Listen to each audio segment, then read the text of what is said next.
This atrocity was a defining moment for America, and your pain and shock were felt around the whole world. During my visit to New York, my wife and I will again pay our respects to the victims, the families, and the bravery shown in the face of terrible loss. We stood with you then, and we stand with you now, in solemn remembrance of a day that shall never be forgotten.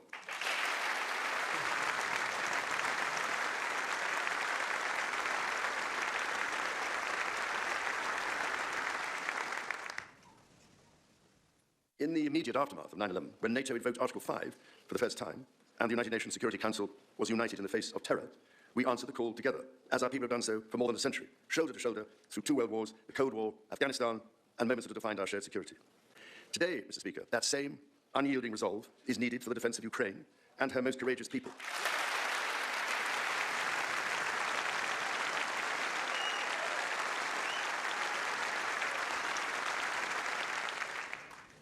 It is needed in order to secure a truly just and lasting peace.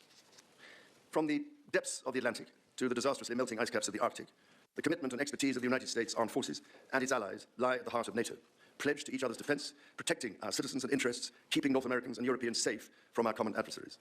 Our defence, intelligence and security ties are hardwired together through relationships measured not in years, but in decades. Today, thousands of US service personnel, defence officials and their families are stationed in the United Kingdom as British personnel serve with equal pride across 30 American states.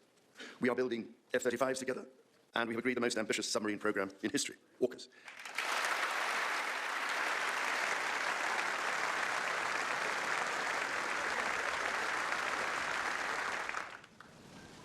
And we are doing it in partnership with Australia, a country of which I'm also immensely proud to serve as sovereign. We do not embark on these remarkable endeavours together out of sentiment. We do so because they build greater shared resilience for the future, so making our citizens safer for generations to come. Our common ideals were not only crucial for liberty and equality, they are also the foundation of our shared prosperity. The rule of law, the certainty of stable and accessible rules, an independent judiciary resolving disputes and delivering impartial justice. These features created the conditions for centuries of unmatched economic growth in our 2 countries. This is why our governments are concluding new economic and technology agreements to write the next chapter of our joint prosperity and ensure that British and American ingenuity continues to lead the world. Our nations are combining talent and resources in the technologies of tomorrow. Our new partnerships in nuclear fusion and quantum computing and in AI and drug discovery, holding the promise of saving countless lives. More broadly, we celebrate the $430 billion in annual trade that continues to grow, the $1.7 trillion in mutual investment that fuels that innovation, and the millions of jobs on both sides of the Atlantic, supported across both economies. These are strong foundations on which to continue to build for generations yet unborn. Our ties in education, research and cultural exchange empower citizens and future leaders of both countries. The Marshall Scholarship, named after the great General George Marshall, and the association of which I'm so proud to be patron, are emblematic of the connection between our 2 countries. Since its founding, more than 2,300 scholarships have been awarded, opening doors for Americans from all walks of life to study at the United Kingdom's leading universities.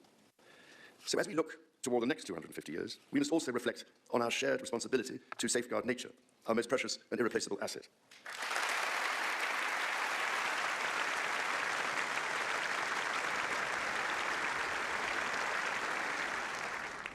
Millennia before our nations existed, before any border drawn, the mountains of Scotland and Appalachia were one, a single continuous range forged in the ancient collision of continents. The natural wonders of the United States of America are indeed a unique asset, and generations of Americans have risen to this calling. Indigenous, political and civic leaders, people in rural communities and cities alike, have all helped to protect and nurture what President Theodore Roosevelt called the glorious heritage of this land's extraordinary natural splendour, on which so much of its prosperity has always depended. Yet, even as we celebrate the beauty that surrounds us, our generation must decide how to address the collapse of critical natural systems, which threatens far more than the harmony and essential diversity of nature. We ignore at our peril the fact that these natural systems, in other words, nature's own economy, provide the foundation for our prosperity and our national security.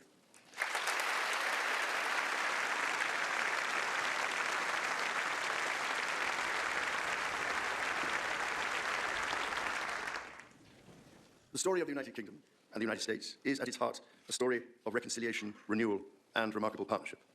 From the bitter divisions of 250 years ago, we forged a friendship that has grown into one of the most consequential alliances in human history. I pray with all my heart that our alliance will continue to defend our shared values with our partners in Europe and the Commonwealth and across the world. And that we ignore the clarion calls to become ever more inward-looking. Mr. Speaker, Mr. Vice President, distinguished ladies and gentlemen, America's words carry weight and meaning, as they have since independence. The actions of this great nation matter even more. President Lincoln understood this so well with his reflection in the magisterial Gettysburg Address, that the world may little note what we say, but will never forget what we do. And so to the United States of America, on your 250th birthday, let our two countries rededicate ourselves to each other in the selfless service of our peoples and of all the peoples of the world. God bless the United States, and God bless the United Kingdom.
The joint meeting having been completed, the chair declares the joint meeting of the two houses now dissolved. The House will continue in recess, subject to the call of the chair.